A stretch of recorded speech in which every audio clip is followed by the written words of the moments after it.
compatriotes, mes frères et sœurs, chers amis et alliés de la liberté, je vous adresse un chaleureux salut en ce jour du mercredi 11 octobre 2023, une journée qui promet d'être chargée d'informations capitales. Je vous exhorte vivement à vous connecter rapidement et massivement, à partager cette vidéo avec vos amis, et à inviter tous ceux que vous connaissez à nous rejoindre ici.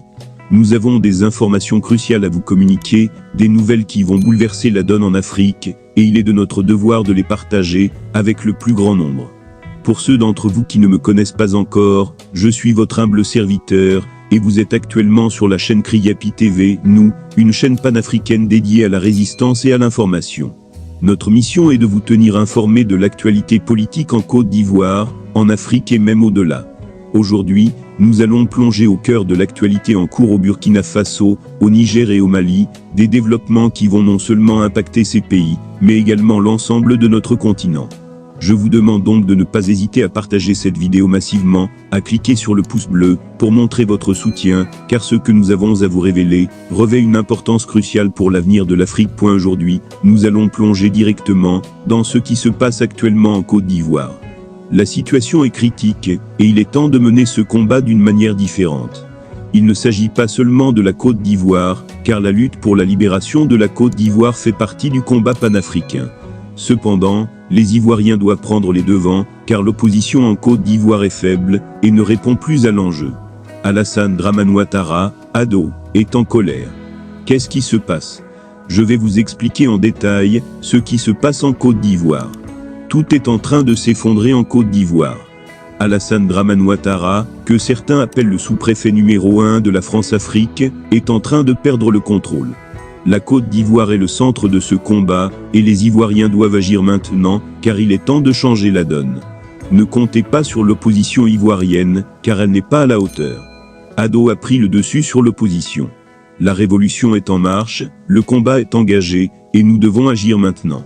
Je vous encourage à écouter attentivement cette vidéo, à liker massivement, à partager massivement, et à vous abonner à la chaîne pour ne rien manquer. Nous allons passer à la suite de la vidéo pour en apprendre davantage.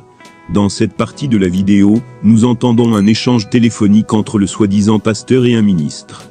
Le pasteur explique qu'il ne se sent pas en sécurité en Côte d'Ivoire, et qu'il préfère sécuriser ses enfants dans un pays crédible, un pays où les droits de l'homme sont respectés, et il donne son numéro de téléphone. Il évoque des problèmes liés à des informations qu'il aurait données concernant un projet de rencontre avec le ministre. La conversation révèle que le pasteur a des inquiétudes quant à sa sécurité en Côte d'Ivoire, malgré son soutien antérieur à Alassane Ouattara.